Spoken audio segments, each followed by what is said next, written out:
Kyron!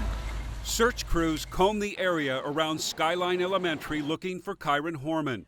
This is the last known photograph of the 7-year-old taken inside his classroom in Northwest Portland 10 years ago today. Kyron was dropped off at school by his stepmother, Terry Horman, but when she went to the bus stop that afternoon, he wasn't there. Yeah, we definitely got a late start here. Family didn't know that he wasn't at school. His teacher didn't see him, so we are feeling like we are behind the 8 ball here. After 7 days of searching, there was still no sign of the missing second grader. Kyron, we miss you, we love you, and we need you home right now. Kyron's mom, dad, and step-parents pleaded with the community to help find him. After 10 days of searching, the sheriff announced the investigation was criminal. Would you have to find Kyron before you would make an arrest? No. Just 2 weeks later, Kyron's father moves out of the home he shared with Terry Horman, taking his 1-year-old daughter with him. Days later, KOIN6 confirms that Terry is a suspect in a murder-for-hire plot. Deputies believe she tried to hire a landscaper to kill her husband.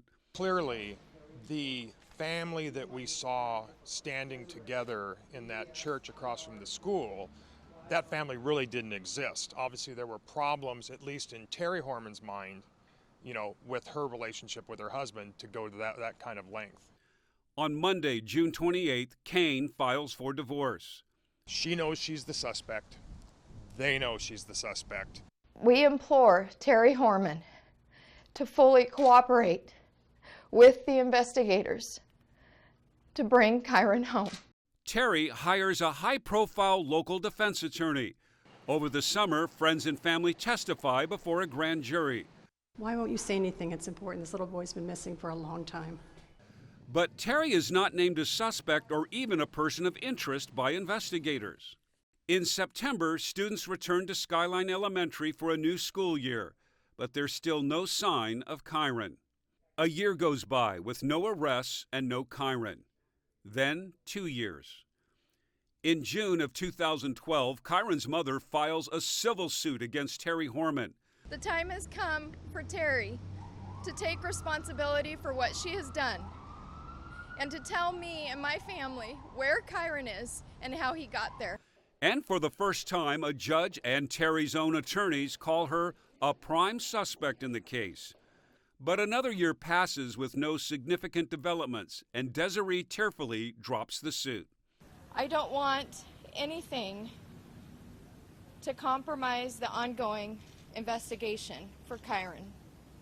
After 3 years without their son, Kyron's parents speak to each other for the first time on the Dr. Phil show. I told Kane that when you are married to the devil and you give her a reason to be pissed off, all of your sins are going to come back, and here we are in this situation. I know of the hatred that she had for both of us. Later that year, Kane and Terry's divorce is finalized. Then, 6 years after Kyron's disappearance, Terry breaks her silence on the Dr. Phil show. Do you think Kyron will ever be found alive? J.C. Dugard was. Elizabeth Smart was. So, yes.